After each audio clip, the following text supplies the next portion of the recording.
Do it.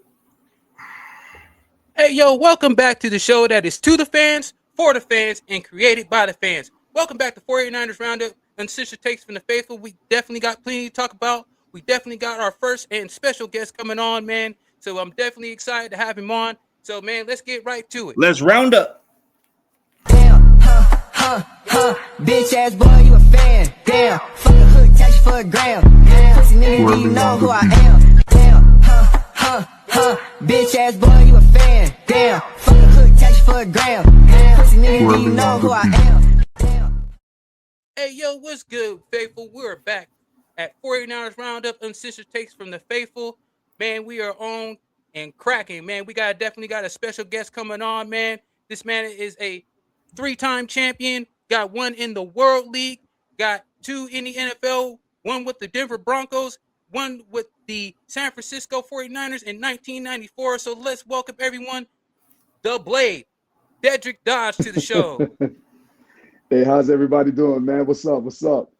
What's going on, man? It is good to see you once again. But hey, my co-host is starstruck to finally get a NFL caliber on the show, man.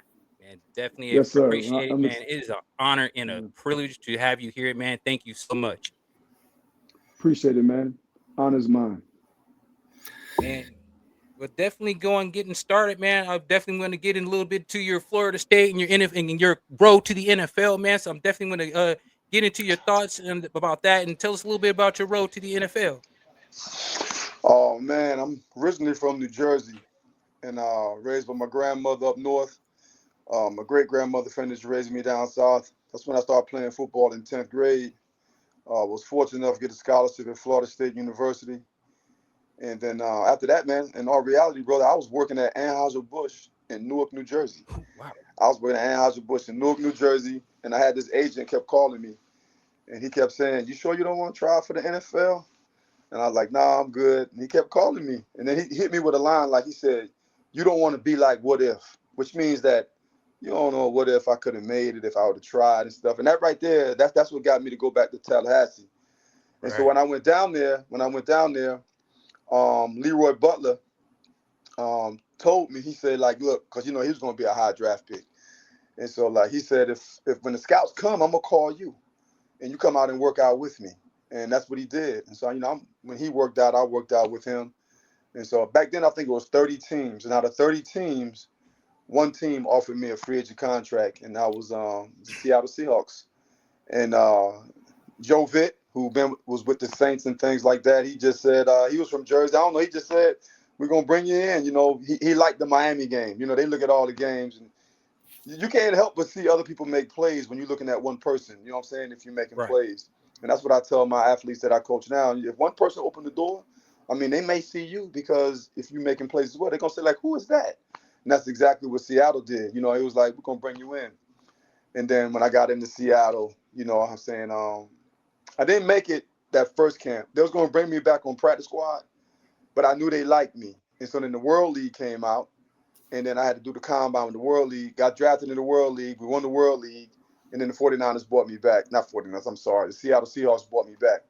And so I played 2 years with Seattle and then 3 years with San Fran, 1 year with Denver, and 1 year San Diego. Just been a tremendous journey, something that I never really fathomed or thought that would happen. I was a baseball player. I always thought I was going to play for the Yankees when I Oh, was a wow. little boy, man. Yeah, I always thought I was going to be in New York. That's all I played until I moved to Florida. But the journey, man, has been just tremendous. Football has taken me everywhere, different countries, every major state. But a lot of the things that I accomplished, man, I had a lot of people that prepared me for it, helped me with it. I've had good coaches everywhere I've been. Everywhere I've been, I've had good coaches, good mentors. So I've been truly blessed. And so that's why I do what I do now as a teacher and as a coach, try to give back like my coaches and teachers that gave to me. Definitely. That's definitely a blessing in disguise, man. Wonderful opportunity, man. Shout out to Seattle for giving you an opportunity at the end of the Go day, man. ahead, go Uh, 12. yeah, definitely give shout out to the 12s, man, for that. You know what I mean? At the end of the day, I'm a diehard Niner fan. I got partners and friends who are Seattle fans. I got family who's Mhm. Seattle fans as well. So definitely, I'm a neutral when it comes to that, man. But because honestly, I feel like the Seattle and San Francisco is honestly the best rivalry in the NFL. So I definitely love that opportunity, and like I said, shout out to the 12s. I mean, the only thing we can say is you and Richard Sherman have a lot in common with that. So it's more like you guys have your neutral side with both of them. That's right. That's exactly right. You know, Sherm got down a long time up there in Seattle before he came down to the Bay, man. You know, of course, when he went to Stanford, just a super sharp guy, man. Now he's in television and everything. Got a lot of respect for that guy, and really loved his game and the Legion of Boom and the things that they done up there, just running that cover 3 man and just getting down with it. That's what we gonna run. What y'all gonna do? Y'all gonna beat us or what? We ain't changing and nothing else. But that's Pete Carroll though. Because Pete Carroll was my defensive coordinator the second year when I was in San Francisco. And he going to run cover 3. That's what he do. And he going to find the athletes to play in it, some long, tall corners and some safeties that can come down here and hit, a free safety that can break on the ball. That's Pete Carroll's style when it comes to the NFL, I'm saying. And that's what he did. Well, let me ask you specifically, do you think Pete Carroll's defense was basically by George Seiferd's type of defense that he copied from a little bit, or do you think it's mostly... No, this was Pete's because George Seifert and Ray Rhodes, they was cover 4 guys. So I learned cover 4, read cover 4 from the 49ers from the first year. We won a Super Bowl, we ran cover 4. And they called it a read 4, you know, Mitchell's quarters. And then Ray Rhodes went off to be the head coach of the Philadelphia Eagles, and Pete came in. But Pete's cover 3 guy. Everything he run was like based off cover 3. You may show too high, but it's going to end up in cover 3. And so like that was his thing. And so of course, that's what I played in high school as well. You know what I'm saying? A cover 3. But I was good at breaking on the ball anyway. You can put me in anything. I'm going to break on the ball. I saw that from watching some of your highlights and everything like that, breaking on the ball, laying guys out and things like that. So what was your either your welcome to the NFL moment, number one, and what was the moment that actually made you realize that you actually belonged here? Okay, my welcome to the moment. Let me go to the second question, because the second question will lead into the next question. So like when I went to camp, remember I went to Florida State, and so like when I went to Florida State, we that's when we had started it, was getting on that dynasty type deal. We didn't win national championship, but my last 3 years we went 10-2, 11-1, 11-1. No, 11-1, 11-1, 10-2. And so like a lot of the guys that I was in camp with and that was in the NFL, I had played against in college. And we had beat those teams. You know what I'm talking about? Like the LSUs and the Auburns and the Floridas.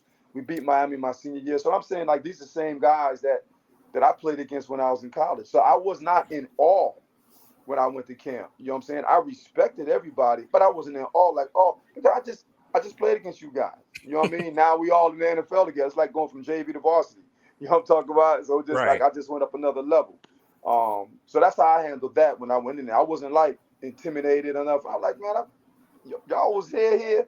You know what I'm saying? Y'all was at Clemson. You was there. We played everybody. We played Jim Harbaugh at Michigan. We played Auburn. We played Michigan State. You know what I'm saying? Blake Ezo and them. We played Miami Best every year. competition there was. Come on, man. We was independent, so Bobby played everybody. Now, my welcome to the moment in the NFL was in Seattle. We went to play the preseason game in Tokyo, Japan, to play the Denver Broncos.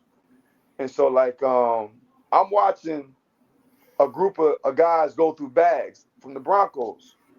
And I said, man, those linebackers, I told one of the players, I said, them linebackers, man, they got some quick feet, man, they good. And then he looked down there, he said, them ain't linebackers, them safeties. That's Steve Atwater and Dennis Smith. I said, what? They that big?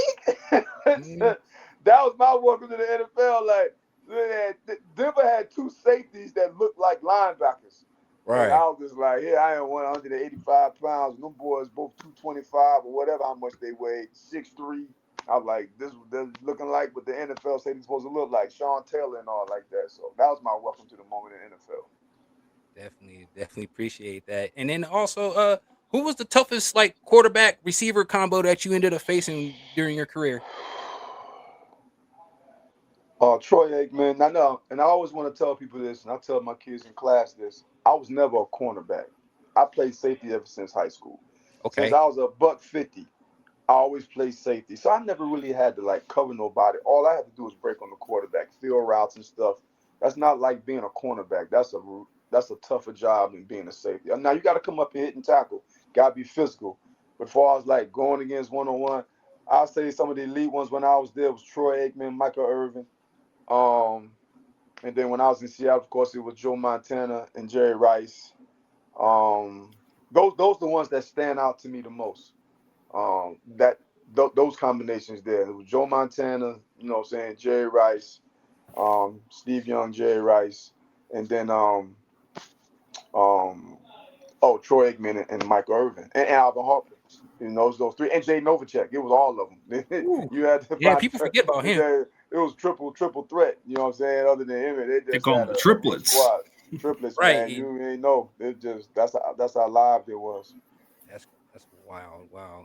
Mm-hmm. Yeah, like the way you played the game was just different than what you did then. But man, the nickname Blade, man, like you kind of told me the story a while back why they called you Blade. What was the reason? What was the reason they called you that?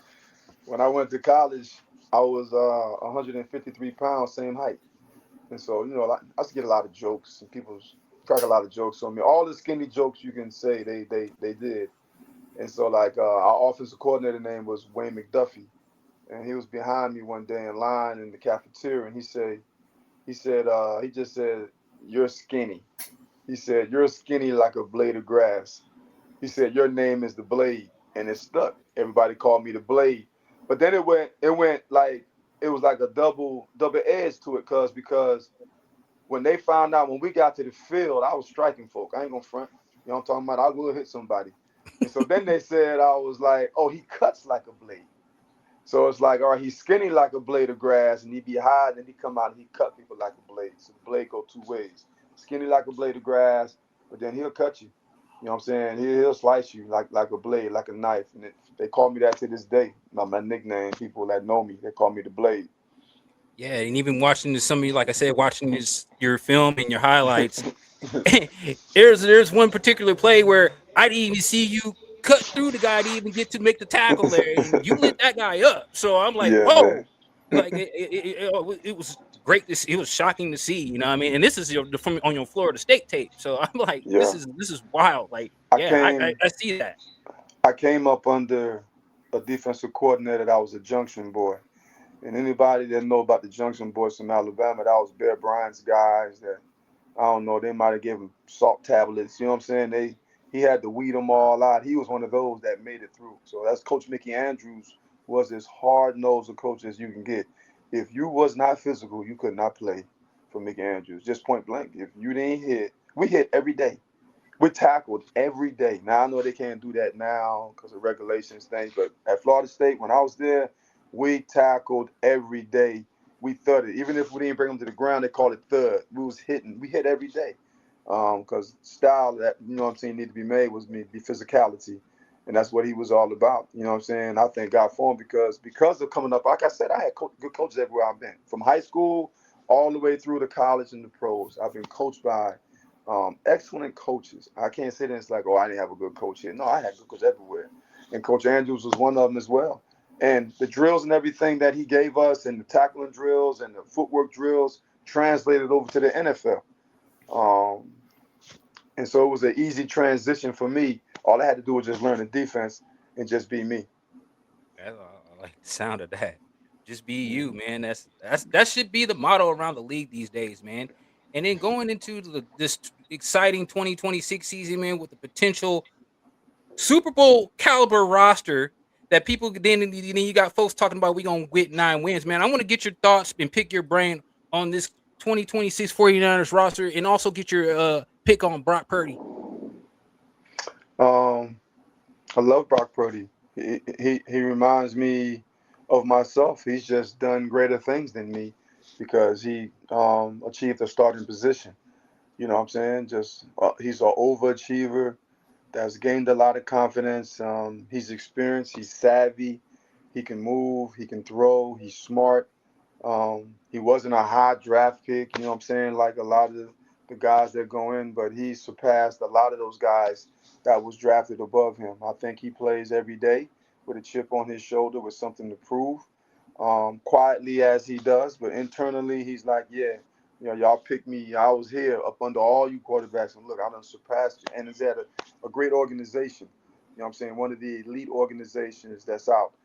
When you're talking about the draft with all the teams, there's 32 teams, with all 32 teams, like it's you really don't know because these guys did what they did in college, and sometimes it's a lot of times it's difficult when you come to the next level because now you with the best of the world. You see what I'm talking about? So you can play teams in college and they might have 5 guys or 6 guys or some. You know what I'm saying? They play really good as a team, but when you get to the NFL, every person that's in there, they are elite. You know what I mean? Because to make it, you have to be that. You know what I'm saying? I don't know. They bring 90 guys in there now. I'm just going to go by when I was there. It was 80 guys go to camp, but only 53 was going to make it. And back then, they only had 4 practice squads. So that's how poor practice squads players. So that's how hard it was just to be on the squad. Now I think they got like 10 practice squads or something, 90 guys being camp. No, it wasn't that. It wasn't that when I was in. You know what I'm saying? It was like 80 get to camp, 53 going to make it. Now, still 53 make it. But then only 47 gonna be active. You know what I'm saying? So even to play, you may be on a team, but you're talking about to be dressed where you can play. You know what I'm talking about is real difficult. So like, we draft these guys, the receiver, you know what I'm saying, the second round. You know what I'm saying? We got some offensive tackle stuff, but we don't know what they can do, man, until we get into preseason. You know what I'm saying? So like, until you get into camp, we've seen a lot of people that it's hard for them to transition because you going against veterans for the most part. You're not going against like people that are just seniors like you, like college. You're not going against. That's what Indiana kind of like did pretty good because they had older guys. You know what I'm saying? They wasn't elite guys that are 5-star, but they were grown men. You know what I'm saying? 4-year, more experience. Oh, yeah, man. They was grown Definitely. going against, 18, 19. That's how it is in the league. So when them guys get in there, you know what I'm saying? The speed is different. The strength is different. Everybody you go against is big every day. You know what I'm saying? Every day you going against some of the best players that's in the world.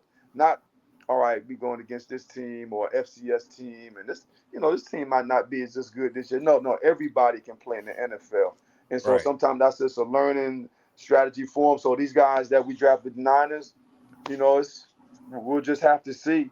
You know what I mean? But I do know this because I knew y'all was going to ask me that question. I just felt it.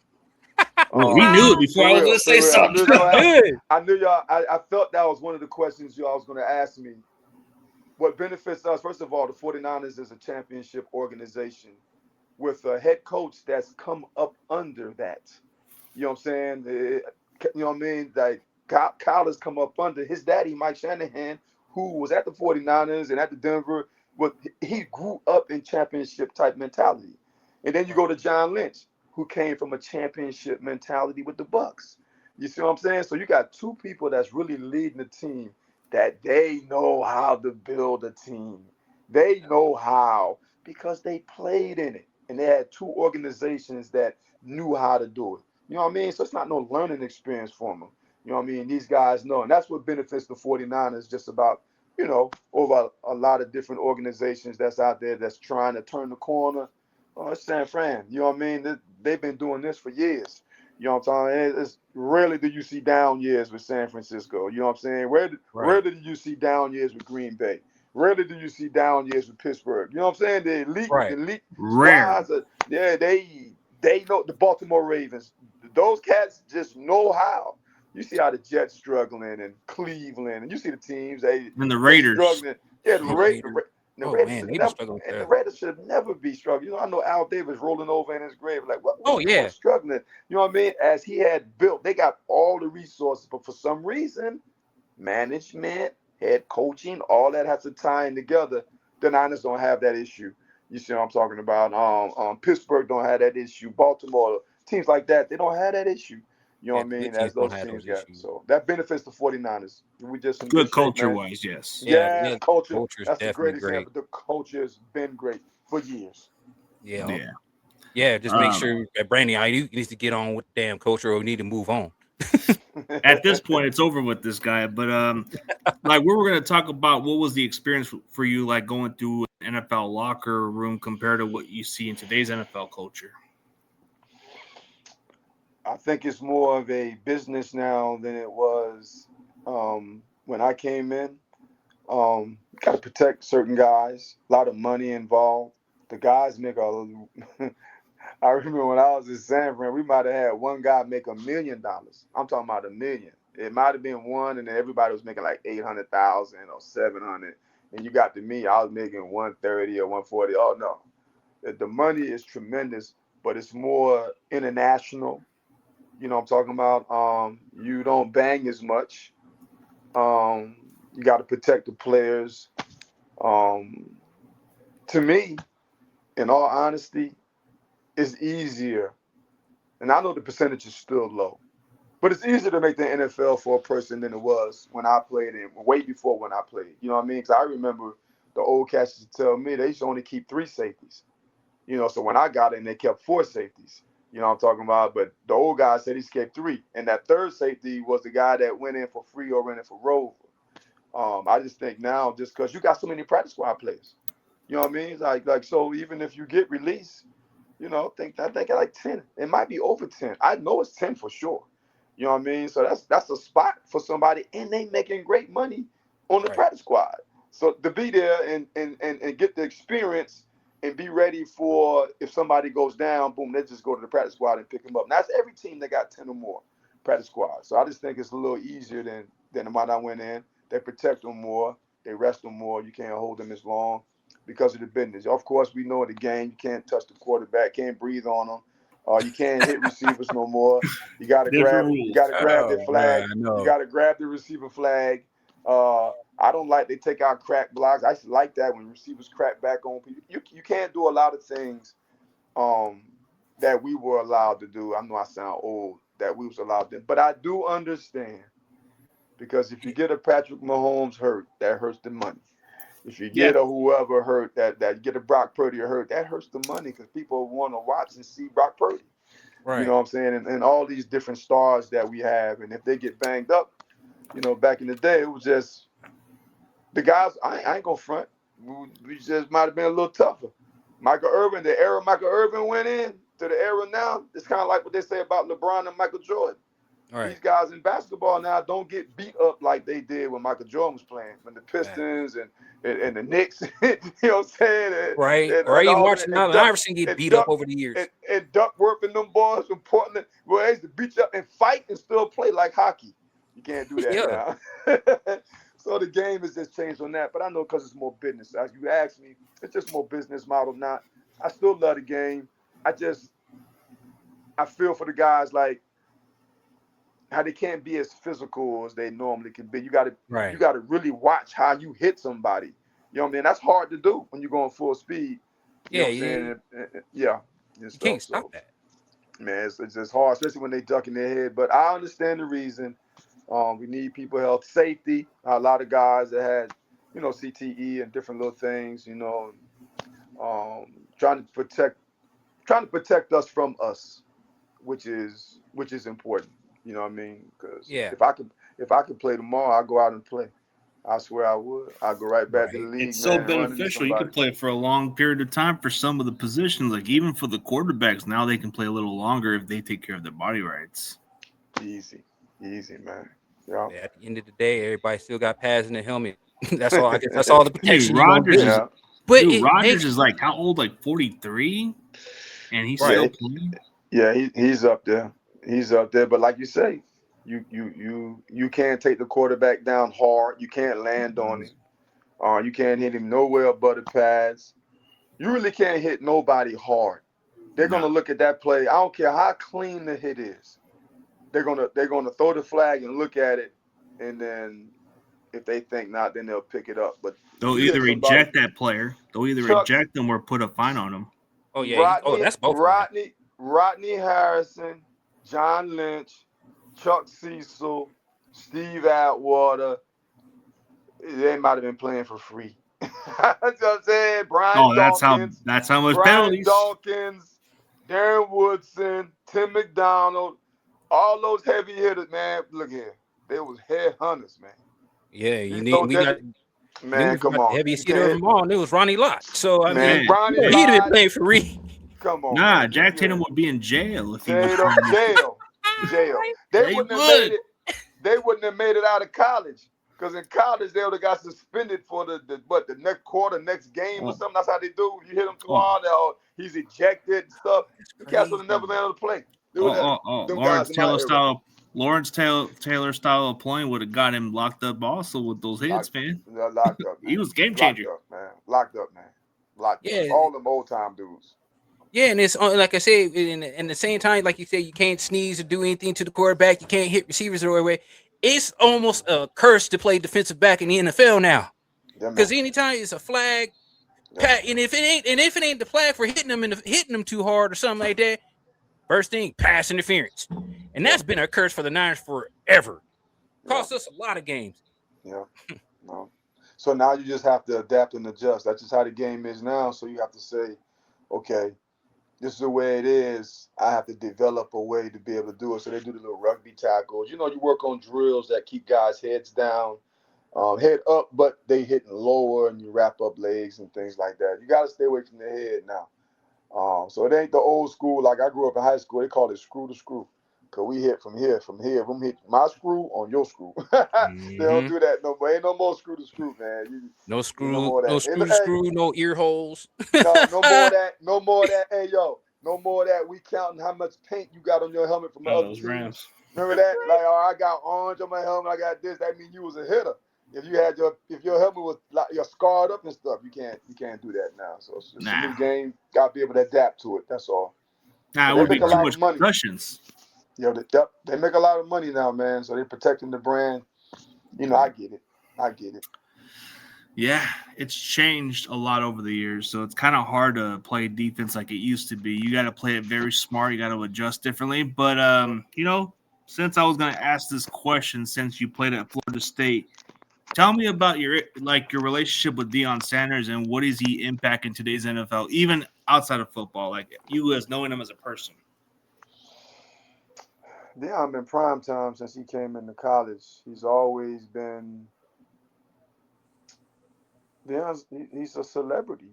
He's an athletic celebrity, a person that you can name the biggest celebrity movie-wise you want to. Deion is on that level. He can talk to him. He can talk to Denzel Washington. He can talk to Brad Pitt. He can. He's primetime. And everybody knows that. He came in as a true freshman with primetime on the tag of his car as a true freshman because we come in together as freshmen. He had that. He was always that. He's when the lights come on, he's always been that way. Just a tremendous athlete like Bo Jackson.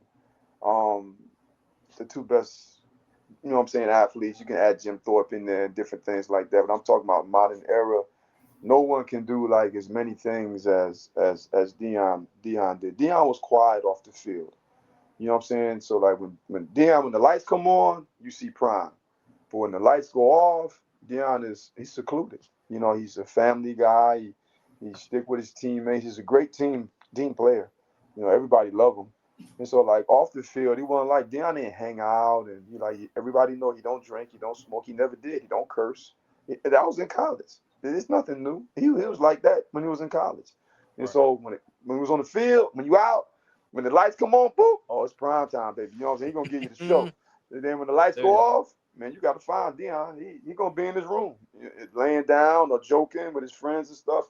That's just how he always been. So like, anytime that we can reconnect at an event or something like that, we always cordial in the whole nine. You know what I mean? Because we came in together, class '85.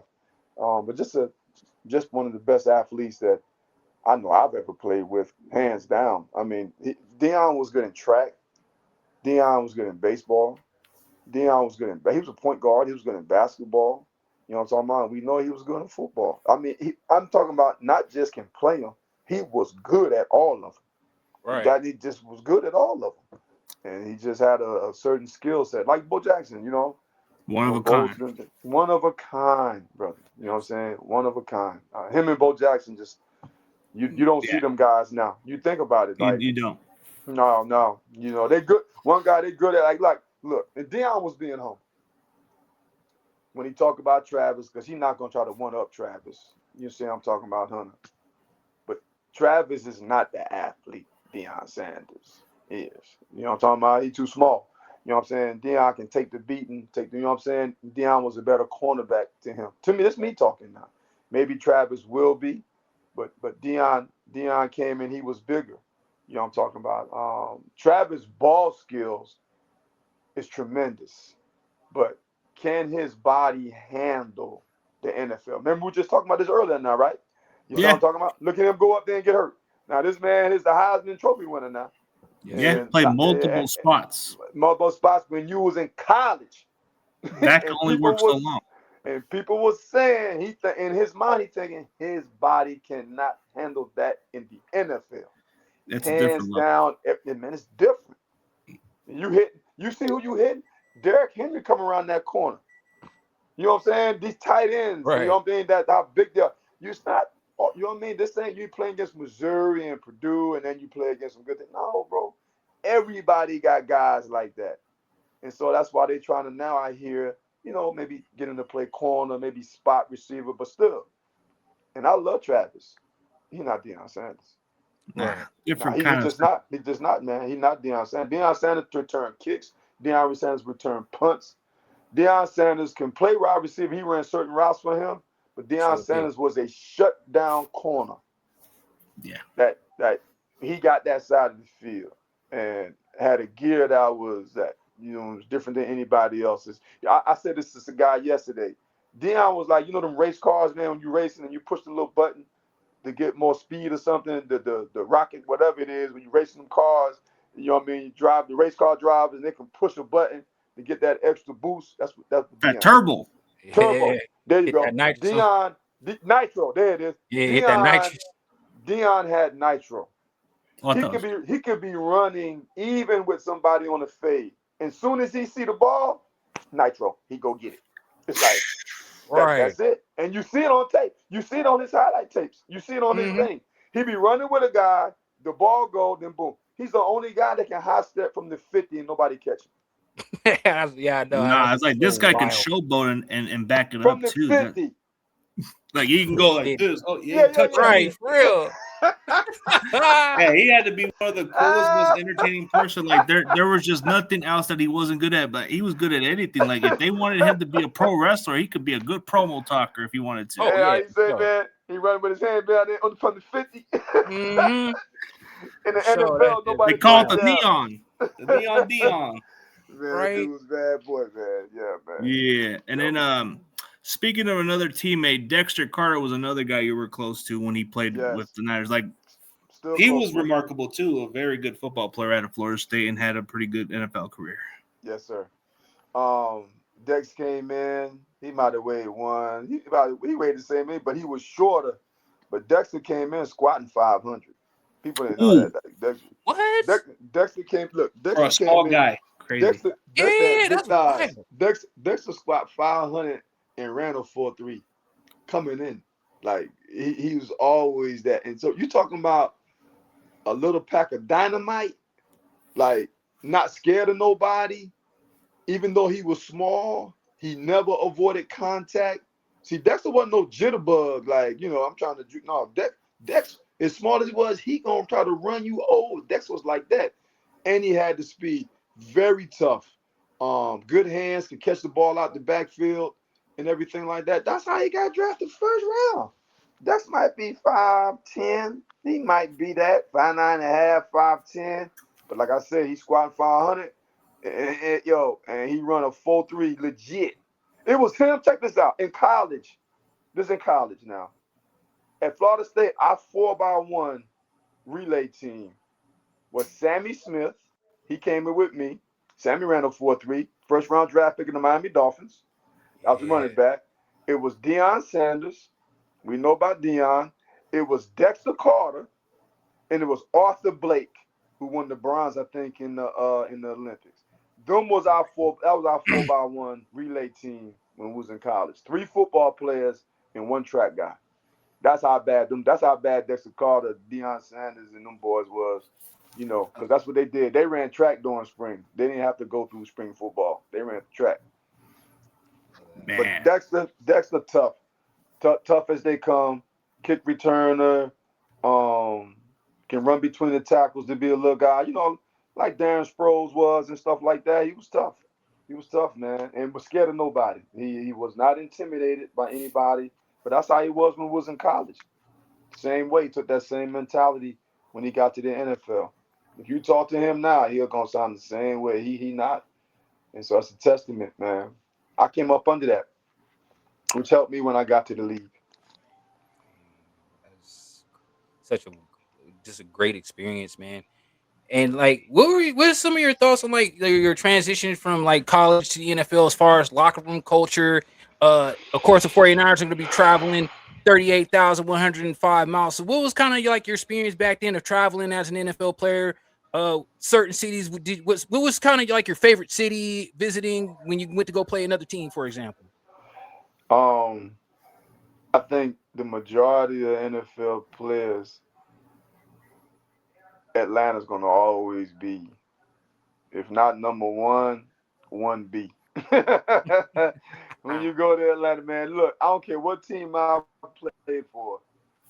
We got extra security when we went to Atlanta.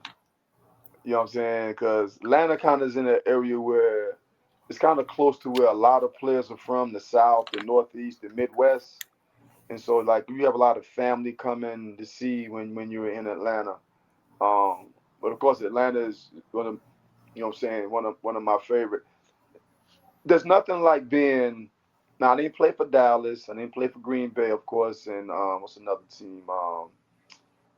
Pittsburgh, you know what I'm saying, or like Kansas City. You got some teams, or the Raiders when the Raiders was in Oakland, in LA. When the Raiders was in Oakland and LA, you know these Vegas Raiders. You know what I'm saying. I gotta get used to that. But it's the Oakland Raiders and the Los Angeles Raiders. Their fan bases travel. You see what I'm saying? And so like San Fran, I don't care where you go. Look, I went to a game last year when San Fran played New Orleans, and I was teaching in Louisiana. I'm in Florida, back in Florida now, and I was teaching in Louisiana. The 49er fans outnumbered the New Orleans Saints fans in the dome. It was more 49er fans than Saints fans in the dome, and I was one of them. I'm telling you, anybody that was in there this past year can see that the Niner fans dominated the dome. That's how that's how, you know what I mean? So like we was, even though, look, I'm a good football player because you know we got some elite ones. I felt like a superstar at San Francisco.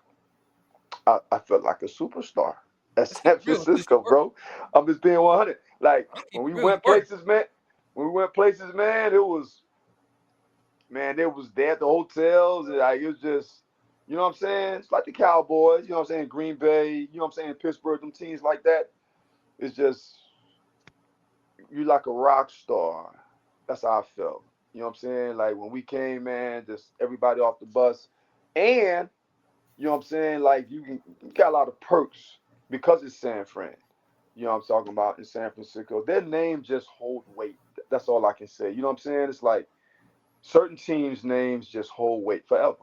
You know what I mean? Like, you know, like you got other teams, they up and down. You know, I ain't trying to diss on no teams, but San Fran not one of them. Green Bay not one of them. I don't care. You can go Pittsburgh. If you come down here to Florida, it's gonna, and you play the Bucks. Pittsburgh gonna be up in there. Green Bay gonna be up in there. San Francisco gonna be up in there. Dexter Carter told me when San Fran played Jacksonville, I don't know, it was last year, a couple of years ago, that they dominated that stadium. The fans, You did. people love the Niners. They love the Mhm. Niners, man. I mean, there's some diehard Niner fans in the nation. Yeah, they even took over the Cowboy Stadium too. Hey, look at it, man. And we know the Cowboy Stadium. There's a lot of Cowboy fan base is tremendous. So you know what I'm saying. I don't really rock Cowboys, but their fan base is tremendous. We know the teams, their fan base is tremendous. I'm talking about, you can go back. I don't care how long. Green Bay, to me, Pittsburgh, San Francisco, Dallas, Oakland. I mean the old Raiders. And then the Eagles, The Eagles don't travel well. they don't, The Eagles are bullies in Philly. Yeah, but they got For real, strong yo. loyalty fan base. The I'll give Eagles, credit yo, for. yeah. In Philly, you don't want to go there. But when you play the Eagles anywhere else, they don't travel like that. Okay. They just in Philly. Yeah, the Eagles ain't like, if the Eagles came and played the Bucks it ain't gonna be a lot of Eagle fans down there. You know what I'm saying? But the East Day, Philly gonna rock in Philly. Now they dominant, you know what I'm saying, when they play Philly. Other than that, you know what I'm saying? When it comes to traveling, Green Bay, Pittsburgh, San Francisco, Dallas, those teams that you can play anywhere and you're gonna see that fan base. They're gonna be there. They're gonna show up regardless, even if their team is bad. They're gonna show up. I promise you, they're gonna be there. Those teams. Yeah. You look at Seattle right now, they're doing good. Seattle don't have a fan base nationally. It's a Northwest fan base. Just serious. You know what I'm saying? It's growing, but not as big. Yeah. Because the Seahawks ain't really down here in the Southeast. You know what I'm saying? You look at Atlanta, you got Cleveland, even at the Dog Pound, Cleveland fans ain't all over like that. I'm telling you. Green Bay, Pittsburgh, Dallas, San Fran, those squads right there for sure. Now Oakland still travel a little bit. They still got Raiders fans. You know what I'm saying? They probably like last in the line. But those fan bases, they're going anywhere. They're all over the United States. Look at, you think about the Patriots. The Patriots been a super team for a long time. They not all over the United States. They don't travel like that. A lot of their fans disappear after their dynasty. I'm trying to tell you, bro. Like, you go, if the Patriots play San Diego, they're not going to be down there like that. They're not. But Green Bay, they're loyal. If they play San Diego, you're going to see cheese heads down there. Yeah, they're loyal as hell. Yeah, they loyal, man. They loyal. Them fan bases drop. Dallas, same way, man. I know people hate the Cowboys, but their fan base, they got a lot of Cowboy fans throughout the nation.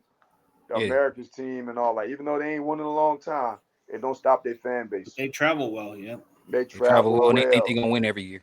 Yep. Oh, yeah. It's our year. We're going It's our year every year. And they lose in the first round to the Niners. It's their year this year, yeah. I'm a guy from Arkansas. I believe we're going to the Super Bowl this year for the Cowboys.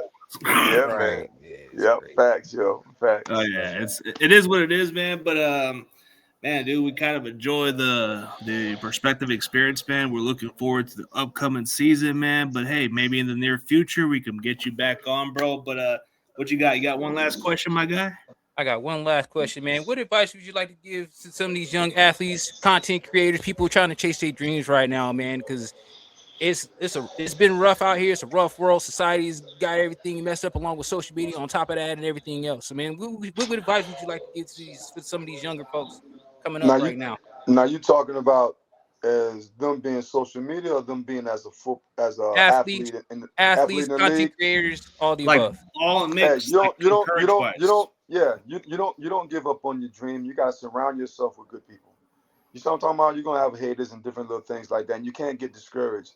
Even if you start out, say like you're trying to be a content creator, man, you got a podcast and you might only see 5 people at the time. You know what I'm talking about? But you got to network. You know what I'm saying? You got to put yourself out there. You got to network and just keep reaching out to people. Even like that's what make good salesmen. You know what I mean? No, don't hurt them.